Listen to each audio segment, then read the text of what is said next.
What is up, guys? Welcome back to another GeekaWhat video, and today I'm here with someone very special indeed. That's me. Hello. This is Marcus Cole from the PC Centric YouTube channel. I'll link him in the description below. Oh, that's lovely. I know, does something very similar to me, slightly worse, but has some more followers somehow. I'm not sure. It's on my resume, that's what I'm going for.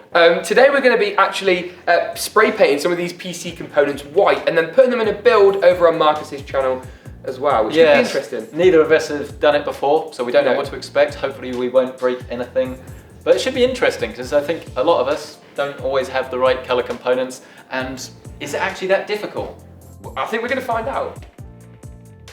So the first thing we need to do is actually go out and buy some spray paint. I'm not sure if we need a specific type. I know we're hoping to spray paint the GPU, maybe some accents on the motherboard as well.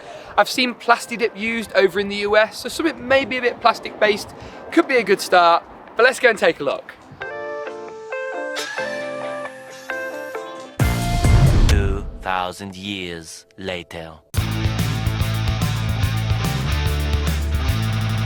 Whoa, whoa, whoa, whoa, hold it there, Sonny Jim, you eager beaver. Let's first take a look at the process up until this point before we start spraying the actual components. Now, the spray paint we actually ended up picking out was this one. Whilst it's not a plastic-based solution, so is a little bit more permanent, it was suitable for wood, plastic and metals, and rated for temperatures up to 90 degrees Celsius, which this isn't going to exceed, considering it isn't touching copper heat pipes or our GPU chip, for example.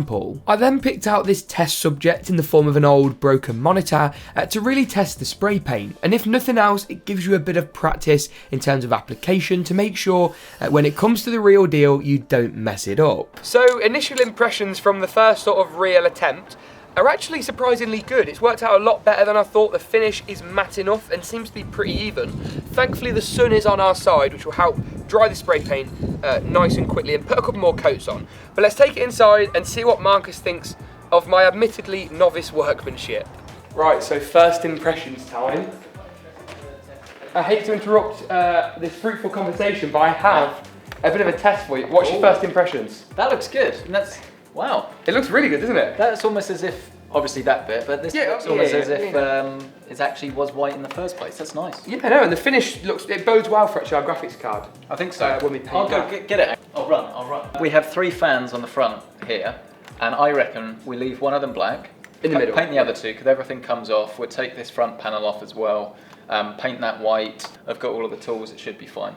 But doable, I think, is what we're saying. Now the next stage is actually disassembling our motherboard and our graphics card to make them much easier to paint, and then masking off the areas that we want to keep as is to make way for spray paint elsewhere. I would definitely recommend taking photos as you go along to make your life a little bit later easier. We learned this one the hard way.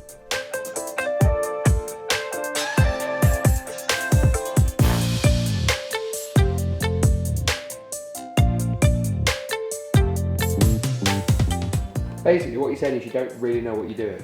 Not really. I'm trying to find out how this front bit comes off, you see. Because our plan is going to be that we're going to sort of keep the black bits as they are, and then all of these metal bits, we're going to spray them with paint, so we have a white and black theme to go along with everything else. But while the heat sinks and stuff will come off fine and we can mask off all of the black, this bit, there's one screw that's come out. I'm just trying to work out now how the rest comes off, because it's not this one, and I don't think it's this one. Maybe it's this one. Maybe I'm the one. I don't think it is.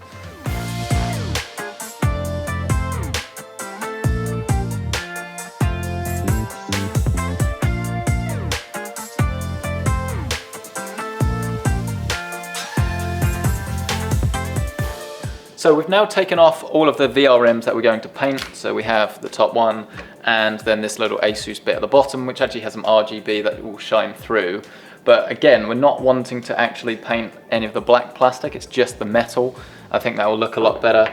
So we're using masking tape to actually cover up the different pads on the bottom, so we don't get those covered in paint. But I mean, you're not going to see it, so it doesn't have to be a perfect paint job, just the bits that you're going to obviously see. So I think we're going to take a similar tactic to the monitor, some nice wide brush strokes over everything. We've tried to do a fairly decent job of masking off the bits we don't want to be painted. So without any further ado, let's go.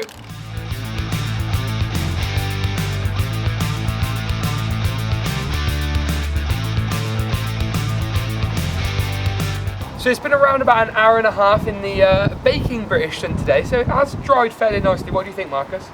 Baking British sun. But yeah, what I think. exactly. Makes a nice change. I think realistically we probably need to do a second coat.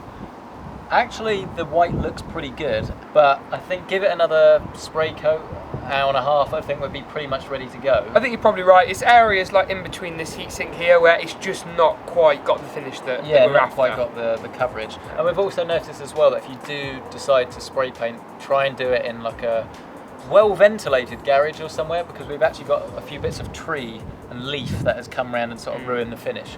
So don't do what we do. Do as we say. Do as we say, not as we do. That's what you're after, isn't it? That's the one. That's the one.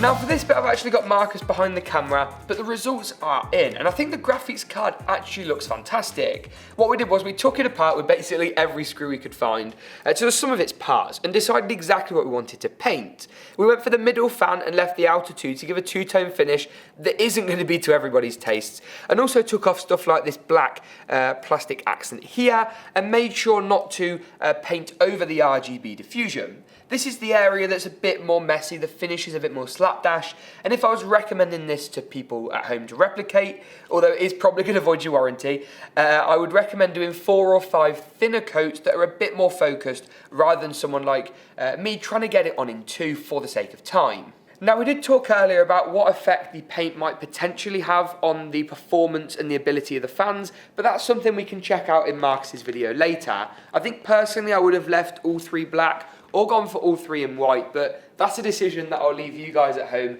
to make and possibly discuss in the comments section below.